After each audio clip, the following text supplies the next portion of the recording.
ဟုတ်ကဲ့ခင်ဗျာဒီကနေ့ကျွန်တော်ထိုင်းစကားပြောစကားပြန်နဲ့ပတ်သက်တဲ့ထိုင်းစကားပြောစာကြောင်းများကိုပြုလုပ်ပေးသွားမှာဖြစ်ပါတယ်ခင်ဗျာဟုတ်ကဲ့ခင်ဗျာကျွန်တော်နဲ့အတူလေ့လာကြည့်ကြရအောင်ခင်ဗျာ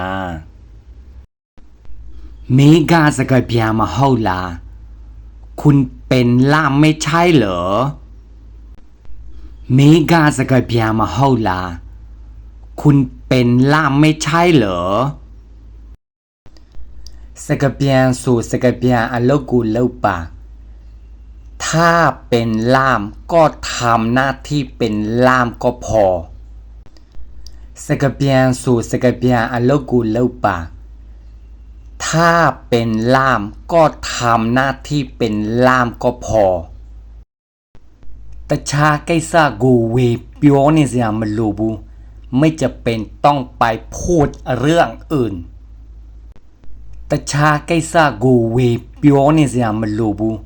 ไม่จะเป็นต้องไปพูดเรื่องอื่นสกเปียกะอโลกุนเทกะอจ้องอยากูมาติเพเวมันเปียวบานเนี่ยล่ามไม่ควรพูดเรื่องในที่ทำงานถ้าไม่รู้รายละเอียดสกเปียกะอโลกุนเทกะอจ้องอยากูมาติเพเวมันเปียวบานเนี่ย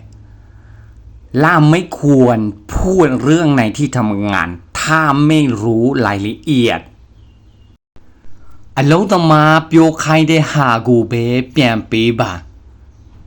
แปลงให้เฉพาะสิ่งที่คนงานให้แปลก็พอ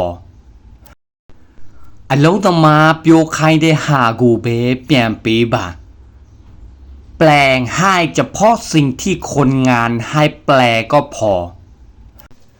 ပြီးတော့အလုံးယုံကတာဝန်ရှိတဲ့သူတွေပြန်ခိုင်းတာကိုပဲပြန်ပေးပါและแปลเฉพาะสิ่งที่ผู้รับผิดชอบในโรงงานให้แปลเท่านั้นก็พอ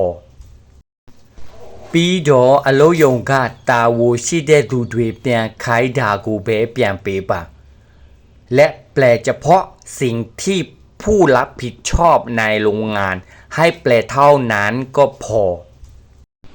ဟုတ်ကဲ့ခင်ဗျာဒီကနေ့ကျွန်တော်ထိုင်းစကားပြောစကားပြန်နဲ့ပတ်သက်တဲ့ထိုင်းစကားပြောစာကြောင်းများကိုကျွန်တော်ဒီလောက်နဲ့အဆုံးသတ်မှာဖြစ်ပါတယ်ခင်ဗျာယဉ်ကျေးစီရန်စာကြောင်းအဆုံးမှာအမျိုးသားဆိုရင်ครับအမျိုးသမီးဆိုရင်ခထည့်ပြောပါခင်ဗျာဟုတ်ကဲ့ခင်ဗျာကြည့်ရှုသူများထိုင်းစကားပြောလေ့လာရေးမှာအဆင်ပြေပါစေခင်ဗျာ